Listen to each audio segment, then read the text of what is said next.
आज बाहिर निस्किँदाखेरि खाडी बल्ल खाडी जस्तो लाग्न थालेछ धेरै महिनापछि। एकदमै धेरै गर्मी भइरहेको छ। खाडीमा बसेर पैसा कमाएर परिवार पाल्नको लागि पनि सानो सङ्घर्ष चाहिँ हो। नेपालमा रोजगार अवसर कमै भएपछि आइने ठाउँ हो खाडी। तर यति सानो पैसामा पनि हाम्रो नेपाली दाजुभाइले काम गरिरहेको छ। खर्चमा पनि मुस्किल हुन्छ। अहिलेको महँगाइ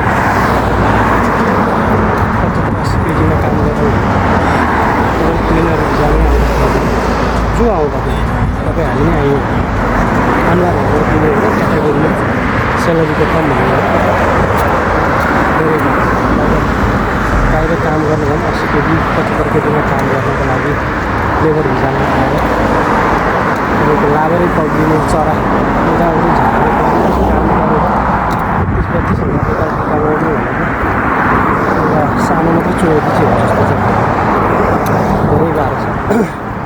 मौसमले च्यालेन्ज गर्छ। चिसोमा त ठिकै हुन्छ, चिसो धेरै भयो।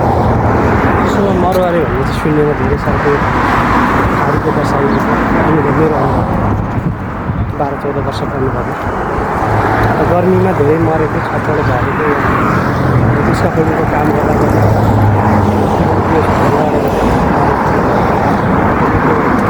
त्यसका विषयमा जस्तै गहिराइमा खाल्डाउँदै काम गर्दा गर्दा त्यसरी व्यवस्था धेरै पैसा यसमा हुन्छ।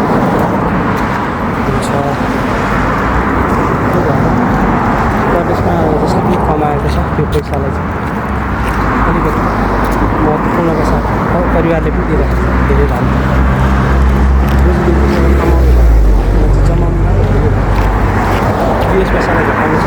विदेशी आउनु पर्दैन भन्ने त होइन। अहिले तत्काल रोजगारी सिर्जना हुन्छ भन्ने तर पनि केही विदेश बसाइको समयलाई घटाउन चाहिँ सकिन्छ।